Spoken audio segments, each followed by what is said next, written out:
SSG હોસ્પિટલમાં heat વેવના કારણે ward તૈયાર કરી દેવામાં આવ્યો છે. હાલ ગરમીનો પારો સતત વધી રહ્યો છે, ત્યારે મધ્ય ગુજરાતની સૌથી મોટી એવી એસએસજી હોસ્પિટલમાં હીટ વેવ માટે એક વોર્ડ સજ્જ કરી દેવામાં આવ્યો છે. વડોદરા શહેરમાં ગરમીનો પારો સતત વધી રહ્યો છે, ત્યારે એસએસજી હોસ્પિટલમાં હીટ વેવને ધ્યાનમાં રાખીને ખાસ વોર્ડ સજ્જ કરવામાં આવ્યો છે. જો કે હાલ સુધી ઓપીડીમાં દર્દીઓની સંખ્યામાં કોઈ વધારો નોંધાયો નથી. છેલ્લા 4 દિવસથી સતત તાપમાનમાં વધારો નોંધાતા શહેરવાસીઓ ગરમીથી પરેશાન બન્યા છે. તેમ છતાં હોસ્પિટલ તંત્રએ જણાવ્યું છે કે કોઈપણ પરિસ્થિતિને પહોંચી વળવા માટે સંપૂર્ણ પ્રશાસન તૈયાર છે. હોસ્પિટલ તંત્ર દ્વારા લોકોને ખાસ અપીલ કરવામાં આવી છે કે બપોરના સમયે શક્ય હોય તેટલું ઘર કે ઓફિસની બહાર ન નીકળે અને ગરમીથી બચવા માટે પૂરતા પીવાના પાણીનો ઉપયોગ કરે અને સાવચેતી રાખે.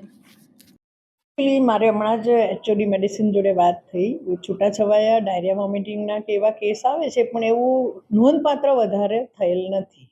ગરમીના અમારે ત્યાં હીટ સ્ટ્રોકનો એક વોર્ડ કાર્યરત છે, પણ આજ સુધી હજુ એક પણ પેશન્ટ આવ્યું નથી. મેમ, જે ગરમીથી બચવા માટે લોકોને શું અપીલ કરશો? ગરમીથી આ તો બરોડાની ગરમી તો સૌથી વધારે જ છે, તો લોકોને એ અપીલ છે કે કોઈ પણ કામ હોય તો સવારે કે સાંજે પતાવે. બપોરના જવાના કામ વગર ટાળે. જો બાયચાન્સ નીકળવાનું થાય તો પ્રોપર દુપટ્ટો રાખે અને છાંયડામાં કામ કરવાનું કરે. વધારેમાં વધારે પાણી પીવે, સુતરાઉ કપડાં પહેરે, એ જ મારી અપીલ છે. મેમ, હજુ પણ ગરમી વધવાની શક્યતાઓ છે. જો પેશન્ટ વધશે તો એસએસજી કેટલું સજ્જ?